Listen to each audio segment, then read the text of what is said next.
Going back to the political terms we talked about, where in that spectrum do you place yourself today?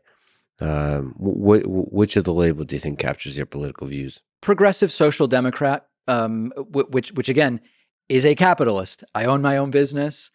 I pay the taxes I'm legally required to pay and not a penny more. And, all those things. That's where I place myself. Would you place yourself to the left of Joe Biden, for Yes. example? Yes.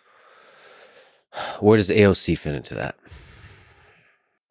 It's a good question. What do you think about AOC as a candidate? Do you think she eventually runs?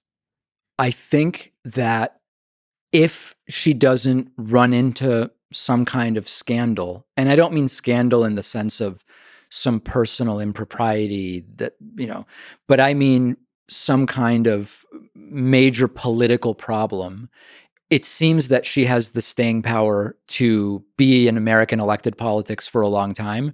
Whether she would even want to be president versus maybe going to the Senate or being governor or whatever the case may be, I have no idea what her ambitions are in that sense. But certainly, like, policy aside, she has this combination of charisma, likability to some, but also something about her personality that angers the people who don't like her in a way that only fuels her sort of presence, which I think applies to Trump as well. That I do think that she has the potential to have significant staying power in American politics. President, I don't know. Do you think that's the future of political elections and politics in general? Is people who are able to skillfully piss off the other side, like AOC and Trump did? I think it's an aspect of it. I think it's also understanding how to communicate policy ideas.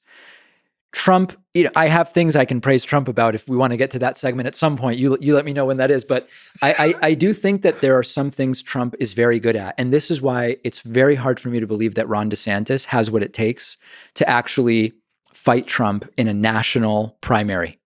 And one of those things is Trump even though he often says very strange things that if you transcribe them, you go, what language is that? That doesn't make any sense whatsoever.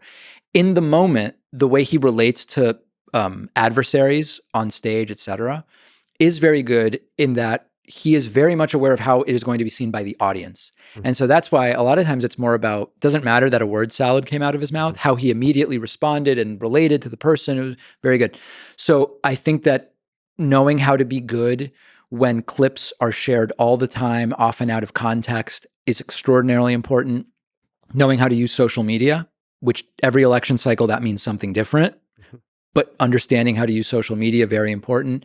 Those things are absolutely so important. And whether you're able to do a deep dive on the deficit, it's certainly useful, but I would say it's a bad thing. It's becoming less important in terms of figuring out who we want to represent us.